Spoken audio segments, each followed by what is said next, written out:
नमस्कार, एबीपी गंगा में आपका स्वागत है। मैं हूं रोहित सिंह सावल और आप देख रहे हैं देश प्रदेश का सबसे दमदार शो बात तो चुभेगी। सफर जब लंबा हो तो दोस्त के साथ चलने के खास मायने होते हैं। इससे चुनौतियों का सामना करना आसान हो जाता है और जिम्मेदारियों का बंटवारा हो जाता है। लेकिन सियासत में दोस्ती का मतलब सियासी नफा नुकसान के मुताबिक निकाला जाता है। हर गठबंधन की बुनियाद इस बात पर टिकी होती है कि दोनों तरफ के भागीदारों को बराबर का फायदा हो और इसी के मुताबिक हिस्सेदारी भी मिले। यूपी के मौजूदा नगर निकाय चुनाव में सपा और राष्ट्रीय लोकदल के बीच रस्साकशी चल रही है। पश्चिमी यूपी की कई सीटों पर दोनों दलों के प्रत्याशी आमने सामने हैं। कोई पीछे हटने को तैयार नहीं और ना ही सुलह के लिए कोई बीच का रास्ता निकाल पाया है। अब सवाल है कि 23 का टेंशन कहीं 24 के लोकसभा चुनाव में सपा राष्ट्रीय लोकदल के गठबंधन पर तो असर नहीं डालेगा, या बात बस नगर निकाय संग्राम तक ही सिमट कर रह जाएगी। इस वक्त यह सवाल बड़ा हो चला है। आज बात तो चुभेगी में गठबंधन के बीच की इस दीवार से जुड़ी कई चुभने वाली बातें मैं आपको बताऊंगा। साथ ही टिकट बंटवारे के उस विकट चैलेंज का भी करूंगा पूरा विश्लेषण, जिसने भाजपा से लेकर सपा के दफ्तरों में भीड़ बढ़ा रखी है। शहरी निकाय के दूसरे दौर के मुकाबले के लिए आखिर किस दल में कैसी दावेदारी है, इसकी भी हर खबर आज मैं आपको बताऊंगा। बात तो चुभेगी में इन तमाम बातों का करूंगा पूरा विश्लेषण। आप बने रहिए मेरे साथ और देखते रहिए बात तो चुभेगी।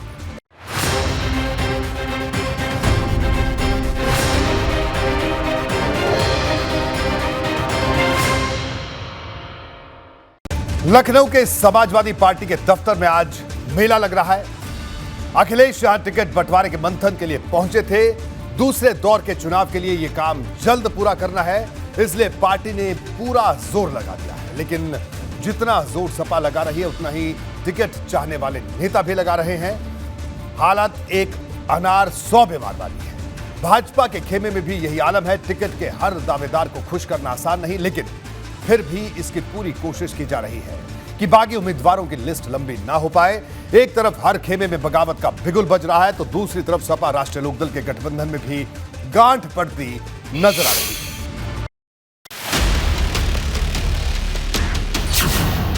निकाय संग्राम का दूसरा बिगुल। टिकट मांगने वालों से दफ्तर हो गए फुल।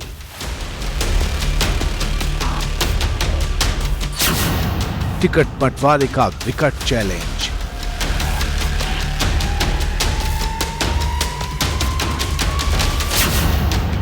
हर सीट पर महामंथन, दिग्गजों की बढ़ गई टेंशन।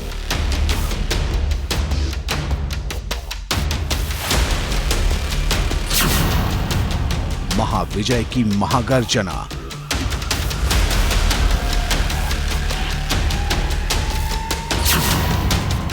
जमीनी जंग की नई योजना। लोग ये चाह रहे हैं कि डबल इंजन की सरकार तो वो बना चुके हैं, एक तीसरा इंजन भी। ये लोकल बॉडी की गवर्नमेंट होती है तो भावनाओं से विकास नहीं होता है, विकास बजट से होता है। वो सड़कों पे इसलिए हैं क्योंकि उन्होंने इतना भ्रष्टाचार कर रखा है कि उनको जनता समझ चुकी है, नकार चुकी है। वो इसलिए ज़मीन पर घूम रहे हैं, जनता उनको निकाल चुकी है पूरी तरह से। उन्होंने इतने भ्रष्टाचार किए हैं, इस तरह की व्यवस्था कर रखी है, स्वास्थ्य व्यवस्था पूरी बिगाड़ चुकी है। शहर शहर बागियों का मेला।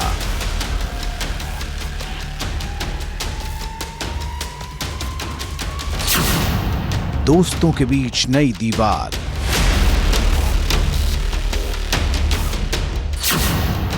नगर निकाय के अखाड़े में दोस्ती की महापरीक्षा।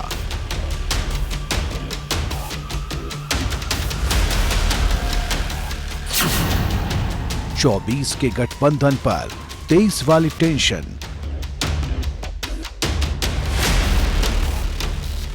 बात तो चुभेगी। अखिलेश यादव से लेकर शिवपाल यादव तक लगातार दोहरा रहे हैं कि राष्ट्रीय लोकदल के साथ उनके गठबंधन में ना तो गांठ पड़ी है और ना ही सियासी दोस्ती में दरार आई है। लेकिन पश्चिमी यूपी के बड़े शहरों में जिस तरह दोस्ती की कस्में खाने वाले ये दोनों दल एक दूसरे के खिलाफ ही तलवार लेकर मैदान में है, उससे माहौल को और दिलचस्प बनता हुआ दिख रहा है। सवाल यह है कि अगर आखिरी वक्त तक पेच नहीं सुलझा और सपा और राष्ट्रीय लोकदल के एक दूसरे के खिलाफ लड़ाई तय हो गई तो क्या इससे भाजपा को फायदा नहीं होगा। फिलहाल इस पर दोनों दलों के नेता चुप हैं। दावा है कि बात बिगड़ने नहीं पाएगी।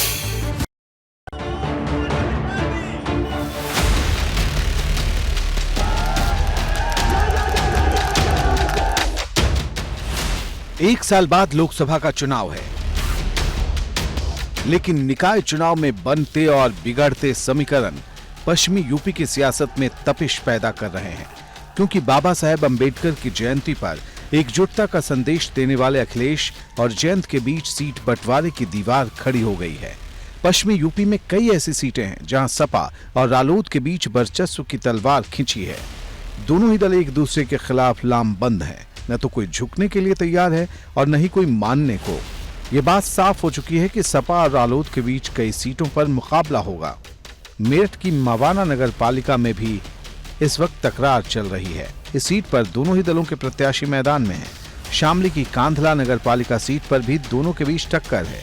सहारनपुर की अम्बेहटा नगर पंचायत में भी सपा रालोद के उम्मीदवार आमने सामने आ चुके हैं।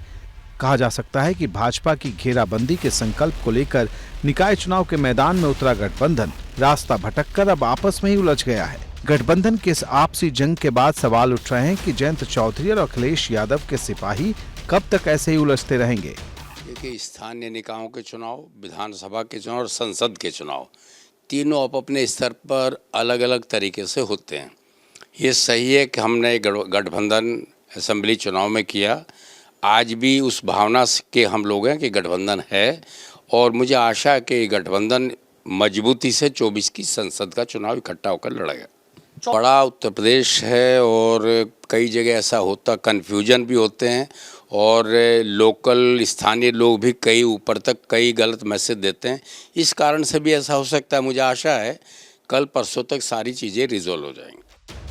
2022 में दो लड़कों अखिलेश यादव और जयंत चौधरी की जोड़ी ने पश्चिमी यूपी के हवा का रुख बहुत हद तक बदलने की कोशिश की थी।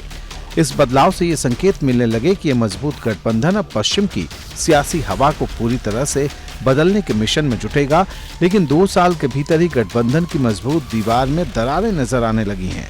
मतभेद इतने गहरे हो चले हैं कि गठबंधन टूटने के कगार पर भी पहुंचने की आशंकाएं जताई जा रही हैं, क्योंकि इस वक्त निकाय चुनाव में दोनों दल आपस में ही आमने सामने हैं। बिजनौर में 18 नगर निकाय हैं, जिनमें 6 सीटों पर सपा रालोद के बीच सीधा संग्राम है। बिजनौर नगर पालिका, धामपुर नगर पालिका में भी दोनों दलों के प्रत्याशी आमने सामने हैं। चांदपुर नगर पालिका और नाहटौर में भी आमने सामने का ही मुकाबला है। नूरपुर और हल्दौर नगर पालिका में भी टकराव की यही स्थिति है, जबकि बागपत की खेकड़ा नगर पालिका पर भी महाभारत है। यानी एक मंच और एक मिशन को लेकर भाजपा का मुकाबला करने उतरे जयंत अखिलेश के सिपाही अब एक दूसरे के खिलाफ ही आस्तीनें चढ़ाकर सियासी मैदान में आ डटे हैं। इस चुनावी महासंग्राम की बात लखनऊ से दिल्ली तक भी पहुंच रही है, लेकिन बीच का कोई रास्ता नहीं निकल रहा। शिवपाल यादव ये कहते दिखाई दे चुके हैं कि सब कुछ ठीक है, कहीं कोई गड़बड़ नहीं है। देखिए, हम राष्ट्रीय लोकदल और समाजवादी पार्टी का सब कुछ ठीक चल रहा है। और वैसे तो प्रयास तो यही है कि उनके भी प्रत्याशी जीतें, समाजवादी पार्टी के प्रत्याशी भी जीतें, तो मिल कर के काम कर रहे हैं। निकाय चुनाव को किस तरह से देख रहे हैं, कितनी बड़ी जीत मानते हैं? देखिए, समाजवादी पार्टी और बिल्कुल इस स्थानीय निकाय के चुनाव जीतेगी। गठबंधन में दरार साफ दिख रही है, लेकिन बोलने के लिए कोई तैयार नहीं, न तो महासचिव स्तर के नेता और न ही विधायक स्तर के नेता। ये उत्तर प्रदेश बहुत बड़ा है, इसमें लोकल की सियासत में कई चीज़ें होती हैं, लेकिन माननीय अखिलेश यादव जी, माननीय जयंत चौधरी जी, सब लोग इकट्ठा हैं। और मैं आपको इस बात का वादा देता हूं कि ये जो लड़ाई है आने वाले 2024 के इलेक्शनों की चल रही है। हमारी पूरी कोशिश रहेगी, जिन्होंने नफरत फैलाई, जिन्होंने लोगों को बांटा, जिन्होंने दीवारें खड़ा की, जो नफरती भाषण देते हैं, जनता को समझना चाहिए। और 2024 का जो आम चुनाव है उसमें मुद्दे महंगाई हों, उसमें मुद्दा शिक्षा का हो। अगर लड़ाई शुरू हो गई है तो इसके अंजाम भी चुभने वाले हो सकते हैं, क्योंकि खबरें तो यहाँ तक हैं कि रालोद की तरफ से मेरठ की महापौर सीट को लेकर घेराबंदी शुरू हो गई है। मेरठ से सपा ने अतुल प्रधान की पत्नी सीमा प्रधान को मेयर पद का प्रत्याशी बनाया है। चर्चा थी कि रालोद इस सीट पर खुद चुनाव लड़ना चाहती थी, लेकिन सपा प्रत्याशी के ऐलान के बाद माहौल गर्मा गया और गठबंधन के भीतर ही बवाल तेज हो गया। अब चुनौती अखिलेश और जयंत के सामने है। अगर इस विवाद को जल्द नहीं सुलझाया जाता तो 2024 के लोकसभा चुनाव तक इसके चुभने वाले नतीजे सामने आ सकते हैं। एबीपी गंगा के लिए मेरठ से सनुज शर्मा की रिपोर्ट।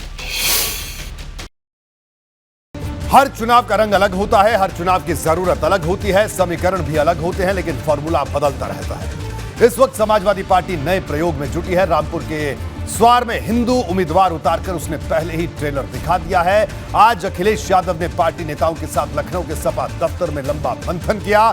कोशिश इस बात की है कि सिंबल पर लड़े जा रहे नगर पालिका और नगर पंचायत के टिकट बंटवारे में भी जीतने वाले उम्मीदवारों को ही मैदान में उतारा जाए।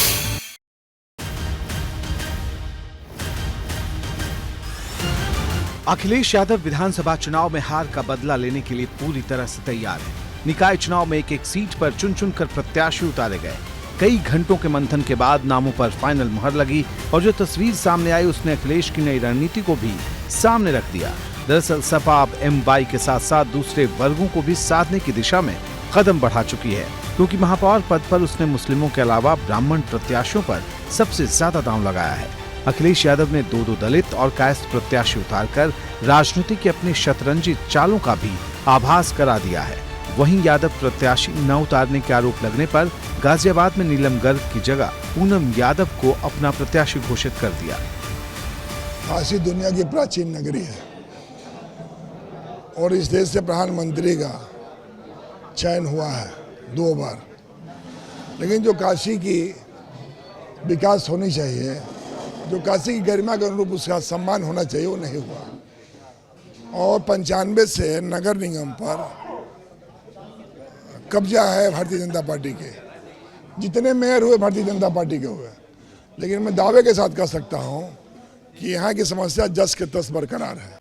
सपा ने मेयर पद के प्रत्याशियों के टिकट तो फाइनल कर दिए, लेकिन अब चुनौती पार्टी के भीतर बढ़ती गुटबाजी को रोकने को लेकर है। इसके लिए अखिलेश यादव ने पार्टी मुख्यालय में बड़ी बैठक की। निकाय चुनाव से लेकर आगामी 2 सीटों के उपचुनाव तक के लिए समाजवादी पार्टी इस समय पूरी जोर शोर से तैयारी में जुटी हुई है और आज इस समय सपा अध्यक्ष अखिलेश यादव खुद पार्टी कार्यालय पर बैठक भी कर रहे हैं। इसमें खास तौर से जो निकाय चुनाव का दूसरा चरण है, उस चरण में अभी भी देखिए तमाम सीटें जो हैं वो फाइनल होना बाकी हैं और उनको लेकर मंथन किया जा रहा है। बड़ी संख्या में पार्टी के जो कार्यकर्ता हैं, जो दूसरे चरण में सीटें आ रही हैं वहाँ से जुड़े हुए, वो इस समय पार्टी कार्यालय के अंदर मौजूद हैं। इसके अलावा पार्टी के तमाम पदाधिकारी भी अंदर मौजूद है और यहाँ पर सपा अध्यक्ष अखिलेश यादव पार्टी पदाधिकारियों के साथ में एक एक चीज़ को लेकर मंथन कर रहे हैं। रणनीति बनाई जा रही है कि चुनाव में कैसे ज़्यादा से ज़्यादा निकाय चुनाव में सीटों को जीता जाए। निकाय चुनाव को लोकसभा चुनाव से पहले का सेमीफाइनल माना जा रहा। ऐसे में अखिलेश अपनी तरफ से कोई कमी नहीं रखना चाहते। अलग अलग सीटों के लिए उनकी रणनीति अलग अलग है। लखनऊ, कानपुर, अयोध्या और मथुरा वृंदावन नगर निगम में महापौर पद के लिए ब्राह्मण प्रत्याशी उतारे गए हैं। इनमें से कुछ के टिकट तो ऐसे हैं जो सिर्फ भावी राजनीतिक संदेश देने के लिए ही दिए गए हैं। मुरादाबाद, अलीगढ़, फिरोजाबाद और सहारनपुर में मुस्लिम प्रत्याशी दिए गए हैं। आगरा और झांसी में दलित प्रत्याशी देकर सपा हाईकमान ने खास संदेश दिया है। इस चुनाव में सपा की कोशिश बसपा के जाटव वोट बैंक में भी सेंधमारी की है। वहीं प्रयागराज और बरेली में कायस्थ चेहरे को उतारकर सपा ने बड़ा संदेश दिया है। वहीं एक एक गुर्जर, कुर्मी और क्षत्रिय प्रत्याशी उतारकर सामाजिक समीकरण को साधने की पूरी कोशिश की गई है। सबसे बड़ा मुद्दा तो यही है कि साफ सफाई की परेशानियां हैं, उसको सही करना है मुझे, और जो कि शहर में पेयजल की समस्या है उस पे काम करना है, सीवर की समस्या है, पार्कों का सुंदरीकरण करना है, आवारा जानवरों का जो ठेला पटरी दुकानदारों के लिए काम करना है, फेरी नीति लागू करनी है। सफा चुनौतियों की अगर बात की जाए तो क्या चुनौती आपके सामने है? मुझे तो कोई चुनौती नहीं लग रही। मुझे लग रहा है कि जनता का प्यार मुझे मिलेगा भरपूर रूप से। समाजवादी पार्टी जानती है कि एक छोटी सी गलती भी उसे बड़ा नुकसान पहुंचा सकती है। यही वजह रही कि जब सोशल मीडिया पर एक भी यादव प्रत्याशी न उतारने को लेकर सपा निशाने पर आई तो गाजियाबाद से फौरन प्रत्याशी बदल दिया गया और नीलम गर्ग का टिकट काटते हुए पूनम यादव को मैदान में उतारा गया। पूनम यादव बसपा छोड़कर सपा में शामिल हुई थी। Bureau report, ABP Ganga. पहले चरण का नामांकन खत्म होने के बाद अब सबकी नजरें दूसरे चरण के प्रत्याशियों को लेकर है। सपा ने तो सभी 17 नगर निगम में महापौर के प्रत्याशी घोषित कर दिए हैं, लेकिन भाजपा की तरफ से अभी भी सस्पेंस बरकरार है। आज भाजपा मुख्यालय में दूसरे चरण के प्रत्याशियों को लेकर अहम बैठक हुई। इस बैठक में प्रदेश अध्यक्ष और क्षेत्रीय अध्यक्षों के अलावा महामंत्री संगठन भी मौजूद रहे। बैठक में शामिल होने के लिए पार्टी के यूपी प्रभारी राधा मोहन सिंह भी लखनऊ पहुंचे थे। आज की बैठक कई घंटे चली और माना जा रहा है कि पार्टी ने दूसरे चरण के उम्मीदवारों के नाम फाइनल कर दिए हैं, जो जल्द ही बाहर आ जाएंगे। क्या महापौर प्रत्याशियों की दूसरी लिस्ट में भी भाजपा चौंकाने वाला फैसला कर सकती है? क्या बाकी बची हुई 7 सीटों के लिए बड़े बदलाव की रूपरेखा तैयार हो चुकी है? कानपुर से लेकर गाजियाबाद तक भाजपा के कार्यकर्ता और नेता बेचैन हैं। सबको इसी बात का इंतजार है कि मेयर प्रत्याशियों की दूसरी लिस्ट में किस किस का नाम होगा।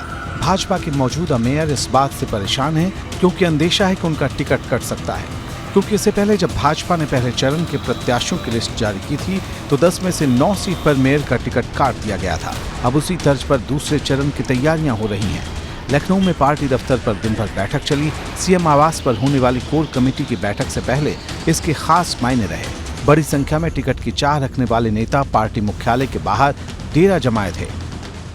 भाजपा प्रदेश मुख्यालय पर भी एक अहम बैठक की जा रही है। इस समय हम मौजूद हैं भाजपा प्रदेश मुख्यालय पर और यहाँ पर अगर बात की जाए तो प्रदेश अध्यक्ष भूपेंद्र सिंह चौधरी, संगठन महामंत्री धर्मपाल सिंह और इसके अलावा जो क्षेत्रीय अध्यक्ष हैं वो लोग बैठक में मौजूद हैं। बड़ी संख्या में यहाँ पर जो टिकटार्थी हैं वो भी पहुँच रहे हैं।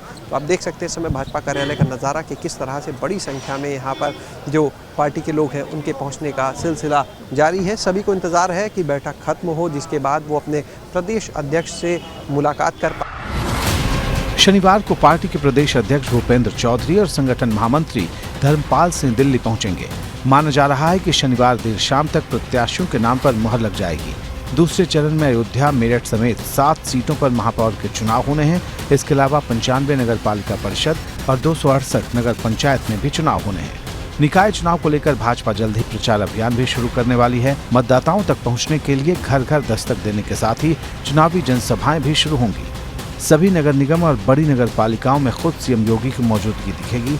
24 अप्रैल को सीएम योगी का सहारनपुर दौरा भी प्रस्तावित है। सहारनपुर के जनता रोड पर मौजूद मैदान में मुख्यमंत्री योगी जनसभा करने वाले हैं। इसके अलावा कई नगर निगम के इलाकों में सीएम योगी रोड शो भी करेंगे। दोनों डिप्टी सीएम और प्रदेश अध्यक्ष भी जनसभाएं करेंगे। कई केंद्रीय मंत्रियों को भी निकाय चुनाव के प्रचार में उतारा जाएगा। चुनाव प्रचार को तेजी देने के लिए भाजपा ने 10 प्रचार रथ तैयार करवाए हैं। निकाय चुनाव को लेकर उत्तर प्रदेश में भारतीय जनता पार्टी कार्यकर्ताओं का उत्साह आसमान पर है, और हो भी क्यों ना।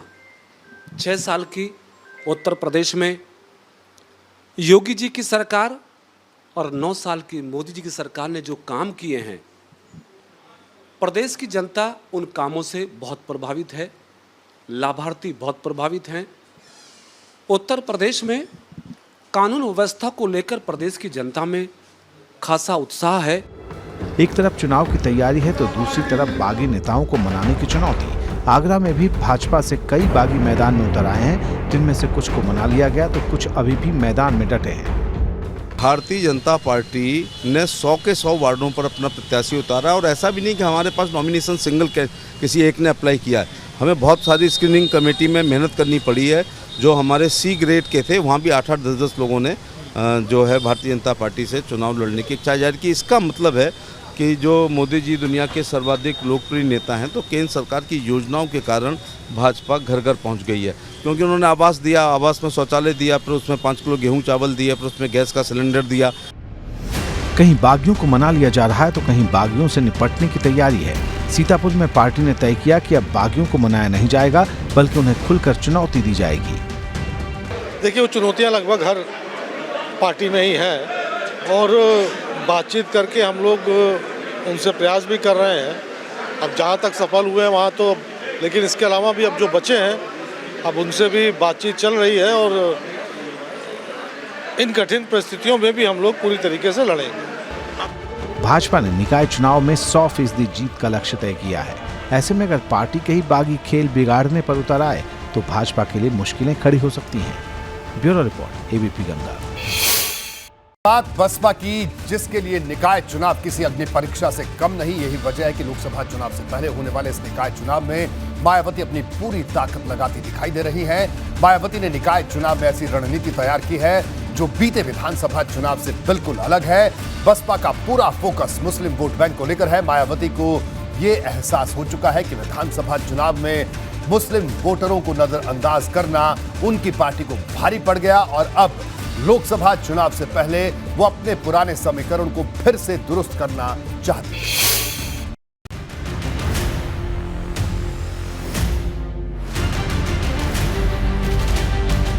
निकाय चुनाव को लेकर बसपा ने अपनी रणनीति में 360 डिग्री का बदलाव कर दिया है और इस बार मायावती का पूरा फोकस मुस्लिम वोट बैंक पर दिखाई दे रहा है।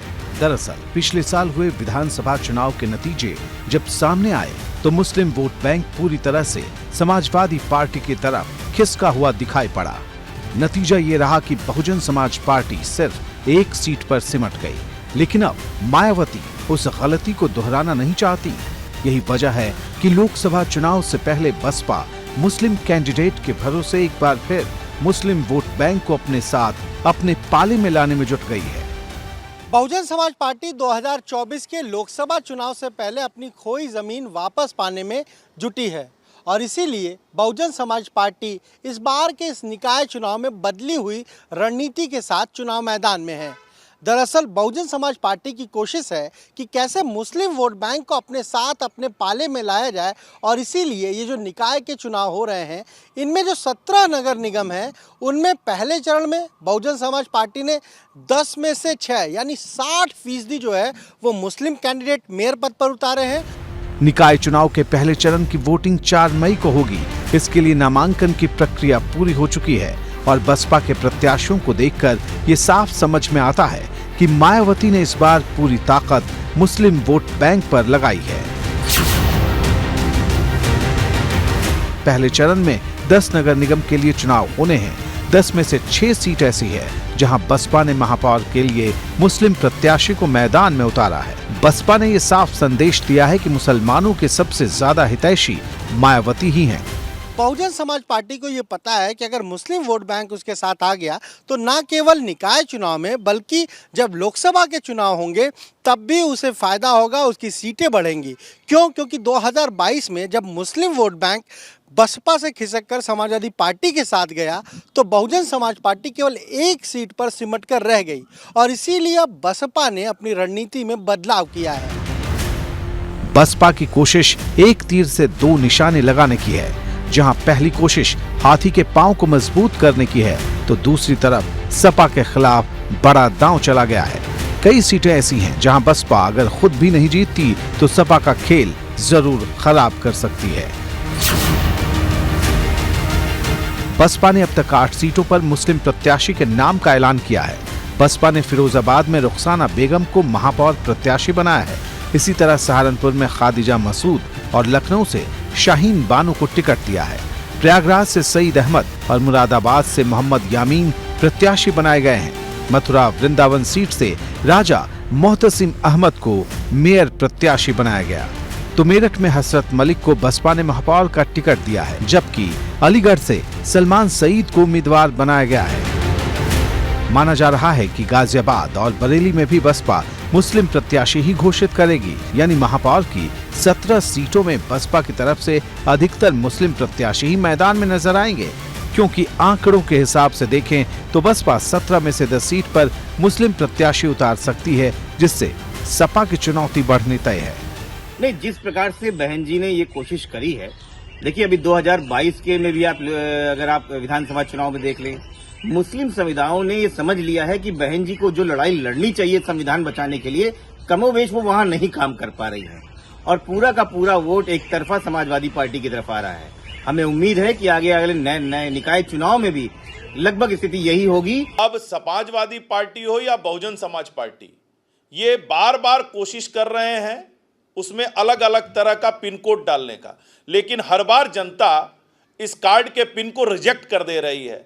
इसलिए अब कोई कार्ड जनता में चलने वाला नहीं है। उत्तर प्रदेश समीकरण, तुष्टीकरण, वशीकरण, ध्रुवीकरण की राजनीति से ऊपर उठ चुका है। उत्तर प्रदेश की जनता सबका साथ, सबका विकास, सबका विश्वास के प्रधानमंत्री मोदी जी के नारे के साथ है और निकाय चुनाव के रिजल्ट में भी यह बात देखने को मिली।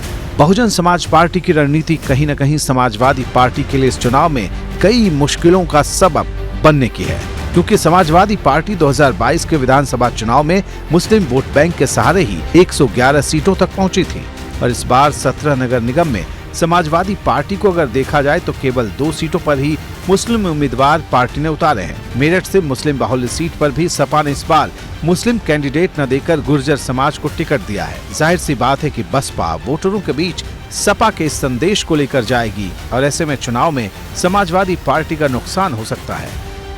साफ है कि 2024 के लोकसभा चुनाव से पहले बहुजन समाज पार्टी मुस्लिम वोट बैंक के सहारे अपनी खोई जमीन वापस पाने की कोशिश में जुट गई है। अब उसे इसका कितना फायदा मिलता है ये 13 मई को ही पता चलेगा, जब निकाय चुनाव के नतीजे सामने आएंगे।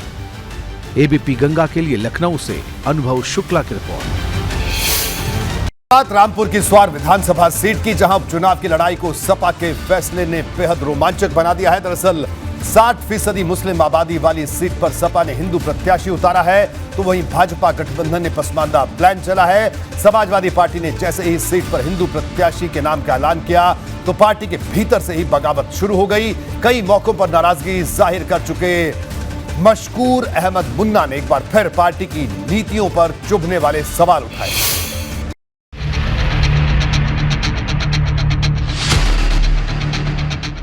रामपुर की जिसवार विधानसभा सीट पर आजम खान और उनके बेटे अब्दुल्ला आजम का सियासी सिक्का चलता आया है, उसी सीट पर अब खतरे के बादल मंडरा रहे हैं, क्योंकि समाजवादी पार्टी की तरफ से जिस प्रत्याशी के नाम की घोषणा हुई है उसके खिलाफ स्थानीय स्तर पर बगावत के सुर बुलंद हो गए हैं। दरअसल सपा ने स्वार सीट पर अनुराधा चौहान को प्रत्याशी बनाया है। इसमें चौंकाने वाली कई बातें हैं, क्योंकि 65% मुस्लिम वोटर वाली सीट पर सपा ने हिंदू दांव चला है, यानी अब सपा के प्रत्याशी की टक्कर भाजपा गठबंधन के मुस्लिम प्रत्याशी से हो गई है। सपा के लिए चुभने वाली बात यह है कि प्रत्याशी का नाम सामने आते ही बगावत शुरू हो गई। पार्टी के नेताओं ने यह कहकर मोर्चा खोल दिया कि अनुराधा पार्टी के सदस्य भी नहीं थी। आरोप लगाया जा रहा है कि सपा इस चुनाव को सिर्फ औपचारिकता निभाने के लिए लड़ रही। इसमें मुकाबला नहीं होगा कुछ भी। समाजवादी के जो प्रत्याशी इनका नाम बता रहे हैं, आप अभी सुना है नाम हमने, ये तो हमारी पार्टी के मेंबर भी नहीं है, बसपा में थी अभी तक। ये चुनाव में जरूर जिला पंचायत के दिखाई दी थी है, तो ये भी अनवार के साथ आई थी, अनवार लेकर आया था, अनवार के साथ रहती थी उसी साथ। नहीं कोई मजबूत कैंडिडेट कहाँ से होंगे, उनके जनाधारी नहीं है। ये पता नहीं किस हिसाब से उतारा गया। अभी तो ये एक बात तुर्कों के साथ बहुत बड़ा धोखा हुआ, तुर्क बिरादरी के साथ। तुर्कों के 3 आदमी हमारी बिरादरी के मजबूत लोग जो सपा से जुड़े हुए हैं, वो टिकट के दावेदार थे इस बार के, उन्हें शायद कह दिया गया था और 2 लोगों ने पर्चा तैयार करा लिया था। एक साहब का पर्चा तो सुबह तक तैयार रहा है। स्वार सीट पर होने वाला उपचुनाव बहुत खास माना जा रहा, क्योंकि इससे पहले 1 साल के भीतर रामपुर में 2 बार उपचुनाव हो चुके हैं, जिनमें दोनों ही बार सपा को हार का मुंह देखना पड़ा है। आजम खान ने जब संसद की सदस्यता से इस्तीफा दिया था तब भी रामपुर में उपचुनाव हुए थे। तब भाजपा के घनश्याम लोधी ने सपा के आसिम राजा को हराया था। उसके बाद आजम खान की खाली हुई विधानसभा सीट पर उपचुनाव हुआ, तब भाजपा के आकाश सक्सेना ने आसिम राजा को हराया और ये तीसरी बार है जब रामपुर में उपचुनाव होने वाला है। यानी लड़ाई नाक की है और समाजवादी पार्टी के सामने मुश्किल यह है कि वो इस चुनाव को कैसे जीतेगी, क्योंकि पार्टी के कई नेता सिर उठाकर विरोध में सामने आ चुके हैं। नहीं, उसके साथ भी मजाक की है जिसे लड़ा रहे प्रत्याशी को। कहाँ, जब प्रत्याशी का फील्ड में कुछ है ही नहीं, चुनाव की कोई तैयारी नहीं है, समाजवादी का कोई वर्कर क्षेत्र में नहीं है, स्थानीय आदमी को बिल्कुल नंदाज कर दिया आपने, जिनसे वायदे कर रखे थे। और चौहान वोट तो भाजपा का वोट रहा है, हमेशा से रहा है। सपा के लिए मुश्किल का सबब सिर्फ अपने कुनबे भर से नहीं है, बल्कि एक चुनौती विरोधी खेमे से भी मिल रही, क्योंकि अपना दल इसने जिस शफीक अहमद अंसारी को मैदान में उतारा है वो पसमानदा समाज से आते हैं और आंकड़े बताते हैं कि सीट पर 5 बार भाजपा जीत दर्ज कर चुकी है, जबकि समाजवादी पार्टी के हिस्से में ये सीट सिर्फ 3 बार ही आई है। हम तो यही कह रहे थे कि अभी सुप्रीम कोर्ट और उसमें चल रहा था अब्दुल्ला जी विधायक जी का, तो हम उसी का इंतजार कर रहे थे। आज हालांकि लास्ट था डेट, तो नामांकन हुआ है। नामांकन कर दिया आपने? जी हाँ, कर दिया। देखिए, पहले की अपनी अलग वो रणनीति थी, इस बार अलग है, सब परिस्थितियाँ अलग अलग हैं। इंशाल्लाह 100% चुनाव जीतेंगे, कोई चुनौती नहीं है, कोई चुनौती नहीं है। रामपुर में कई तरह की चर्चाएं आम हैं। एक चर्चा ये भी है कि क्या अखिलेश यादव को मुस्लिम वोटरों पर इस कदर यकीन हो चुका है कि वो हिंदू प्रत्याशी उतारकर भी मुस्लिम बहुल सीट से जीत सकते हैं। मैंने बताया कि भारतीय जनता पार्टी प्रत्येक उस प्रत्याशी को चुनाव के मैदान में उतारती है जो जीत की संभावना को प्रबल करता है, मुस्लिम हो चाहे हिंदू। इसलिए स्वार में भारतीय जनता पार्टी ने मुस्लिम समाज के प्रत्याशी को के अंदर जीत की संभावनाओं को देखा, और जैसा मैंने पहले कहा कि हमारी पार्टी धर्म जाति के बीच भेद नहीं करती है। स्वार उपचुनाव के जब नतीजे आएंगे तब आएंगे, इसके साथ ही तब कई संदेश भी आएंगे, और सबसे बड़ा संदेश ये होगा कि मुस्लिम वोटर के मन में समाजवादी पार्टी की जगह अभी कितनी बची है। Bureau report, ABP Ganga.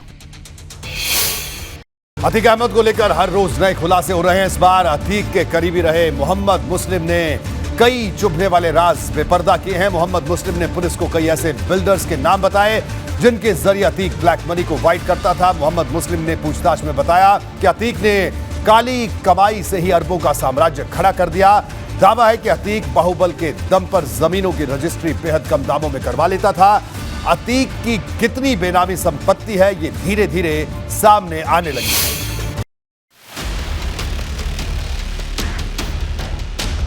Mafia Atiq Ahmad के अंत के साथ ही उसके काले साम्राज्य से भी पर्दा उठना शुरू हो गया है।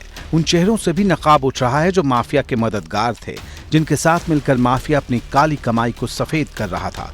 माफिया अतीक अहमद के करीबी मोहम्मद मुस्लिम ने पुलिस की पूछताछ में कई अहम खुलासे किए हैं जो हैरान करने वाले हैं।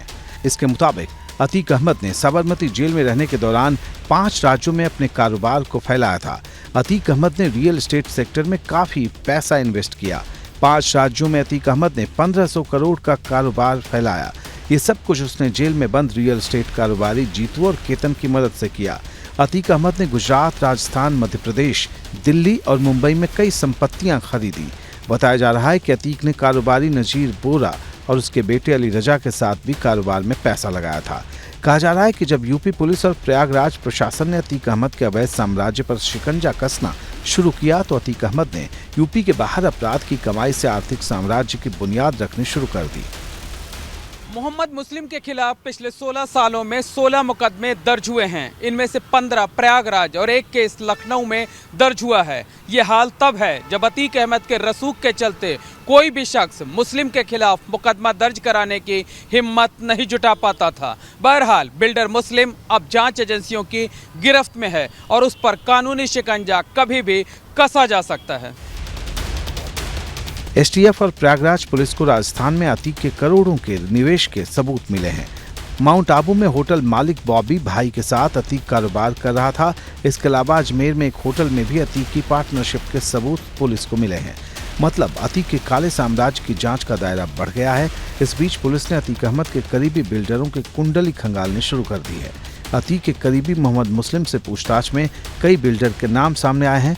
मोहम्मद मुस्लिम ने अतीक की कमाई के जरिए लखनऊ में अरबों का साम्राज्य खड़ा किया था। अतीक का डर दिखाकर उसने करोड़ों की जमीन कौड़ियों के दाम पर खरीदी थी। पूछताछ में मोहम्मद मुस्लिम ने माफिया अतीक और उसके बेटे से बातचीत की ऑडियो क्लिप और चैटिंग भी पुलिस को सौंपी है। ऑडियो में इरफान नाम के एक बिल्डर का नाम भी आ रहा है जिसकी तलाश पुलिस ने शुरू कर दी है। साथ ही पुलिस के सामने बड़ा सवाल ये भी है कि अतीक अहमद की अपराध की कमाई और किस कारोबार में लगाई गई। उगाही का पैटर्न क्या था, रुपए लेकर कौन आता था, लखनऊ में कनेक्शन कहां कहां था।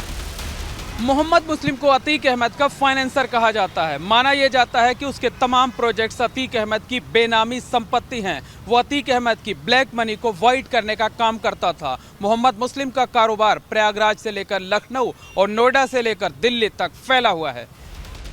इधर कानपुर पुलिस ने भी अतीक अहमद की संपत्ति की जांच की तैयारियां शुरू कर दी हैं। माना जा रहा है कि कानपुर पुलिस जल्द ही केडीए और नगर निगम से डेटा मांग सकती है। पुलिस को शक है कि 2017 में अतीक अहमद ने कानपुर से चुनाव लड़ने की तैयारियां की थीं। ऐसे में संभावना ज्यादा है कि उस दौरान अतीक अहमद ने कानपुर में भी बेनामी संपत्तियां बनाई हो। प्रयागराज से मोहम्मद मोइन के साथ bureau report, ABP Ganga. Atiq और अशरफ की हत्या के बाद यूपी पुलिस के सामने सबसे बड़ा सवाल शाइस्ता परवीन को लेकर है, क्योंकि शाइस्ता ने अभी तक सरेंडर नहीं किया है, जिसकी वजह से कई लोग अभी भी डरे हुए हैं। इस बीच आज शाइस्ता परवीन का ऐसा वीडियो भी सामने आया जिसमें वो बिना बुर्के के नजर आ रही हैं। ये वीडियो इस वजह से अहम है क्योंकि अब तक शाइस्ता के जितने भी वीडियो सामने आए थे उन सभी में वो बुर्के में नजर आती थी।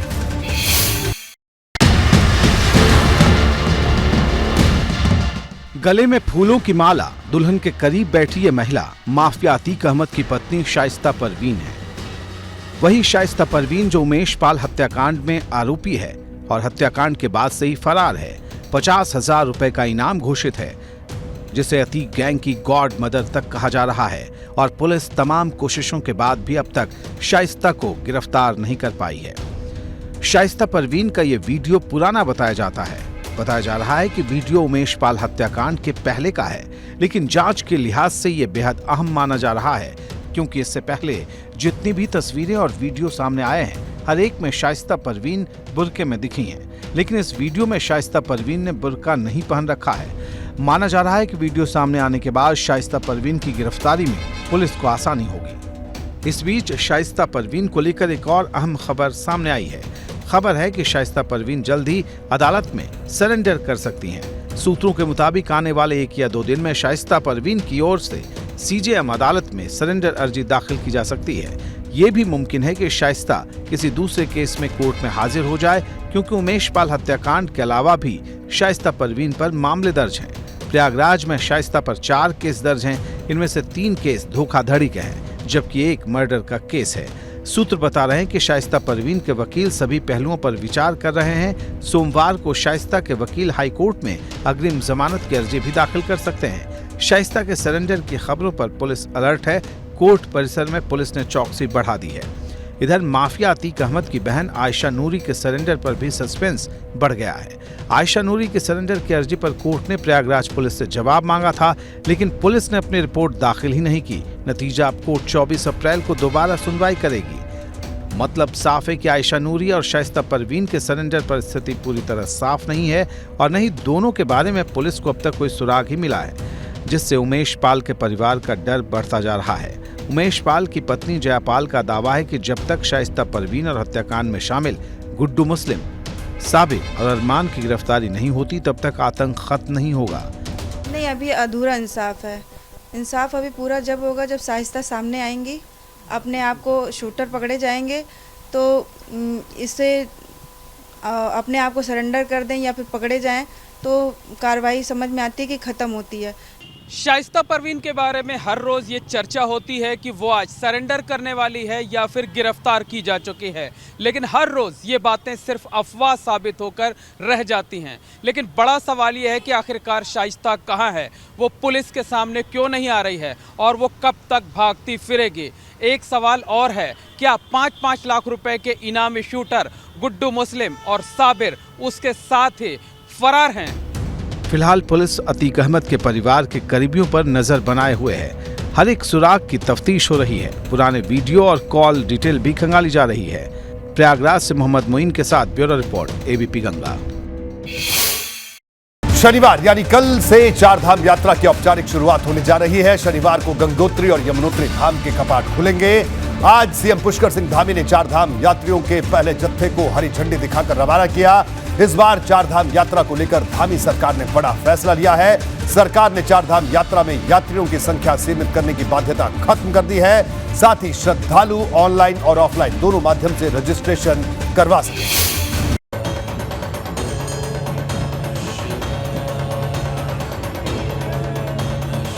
पारंपरिक रीति रिवाज के साथ मां गंगा की डोली शीतकालीन प्रवास मुखबा से गंगोत्री धाम के रास्ते पर है और इसी के साथ चार धाम यात्रा के लिए श्रद्धालुओं का पहला जत्था ऋषिकेश से रवाना हो चुका है। ये दोनों ही तस्वीरें बताती हैं कि चार धाम यात्रा को लेकर श्रद्धालुओं में कितना उत्साह है।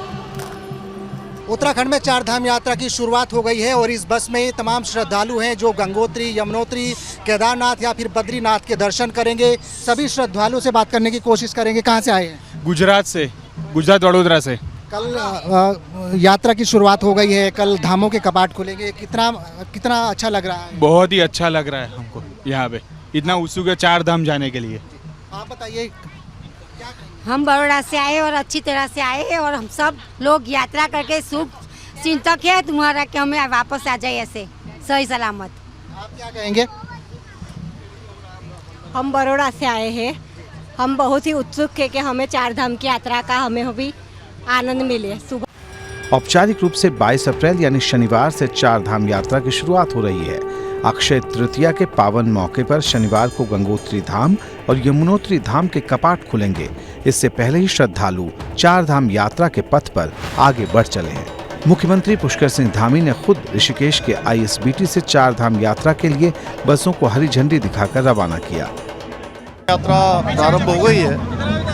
मैं सभी को बहुत बधाई देता हूँ, शुभकामनाएं देता हूँ कि पिछले वर्ष जिस प्रकार से हर्षोल्लास के साथ यात्रा हमारी संपन्न हुई थी, जिस प्रकार की यात्रा हुई थी, इस वर्ष भी यात्रा उन सभी कीर्तिमानों को स्थापित करेगी।